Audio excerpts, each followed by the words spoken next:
I'm JB Dazen, and you're watching TDC Moncton. Hey folks, it's Nick and Mitch. Monsieur, I need to poop. And we've just come out of seeing The Rite. Now, this film was shot in Hungary and in Italy. And it was done with Anthony Hopkins as one of the lead priests.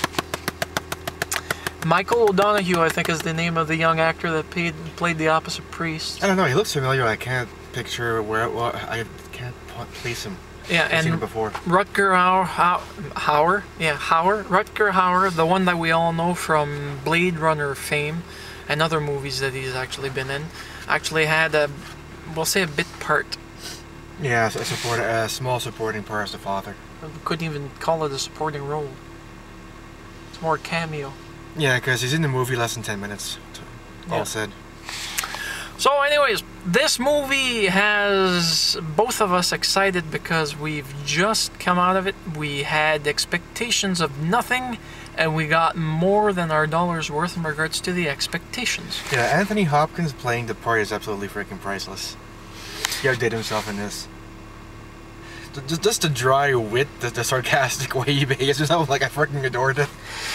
It's what you'd get with Anthony Hopkins taking his experience from the movie The Edge, from himself as the cannibalistic Hannibal Lecter, and also a little bit of humor from the particular movie, which I can't remember, where he was, I think it was The Road to Health or Road to Cleanliness, where he played basically a Colonel Sanders lookalike who was practicing medicine.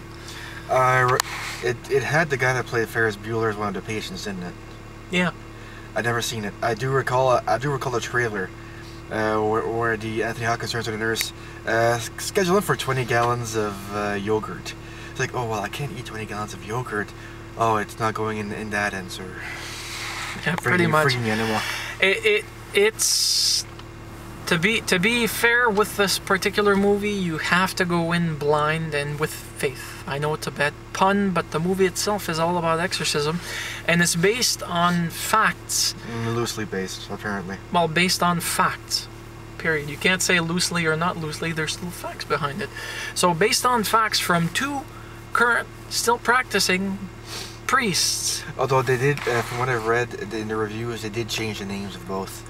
Yeah, I wouldn't be surprised. Yeah. Otherwise, you'd have paparazzi or people hounding them down. And it is Hollywood, so some details were altered to make it more appealing to a movie-going public. Yes, a lot of things were doctored in regards to making this a dramatic movie or a terror movie or a love movie or whatever kind of movie that they deemed fit. But this particular movie was more a suspense horror. More suspense than horror. The only there's those bits and pieces where you go, bah! Oh, it's a cat. But mostly you're just on your seat anticipating what the fuck's gonna happen next. Yep. So in the words of the fat-assy bastard, this movie was a fucking good movie. And I am very happy that they gave the supporting role of the journalist to that actress rather than to someone like Megan Fox. Yeah, that actress has a lot of credibility. She's played in other movies we've seen her in, and you'll have her name in the Voldy down below. Like I always list the cast. The full cast is going to be included here because sometimes cast members are not given credits. No, for example, in the last movie that we did, they actually asked to have their names removed sometimes. Yeah, well, sometimes. They figure this movie's gonna suck. I'd rather not have my name on it. Take it off. Yep. Please. So, anyways, like I was saying, in last week's example for the Green Hornet, in the beginning screen, I told you it was a James Franco, and it was James Franco. It was listed as uncredited at the bottom of the actual listing. Mitch is doing his best impression of a frozen man.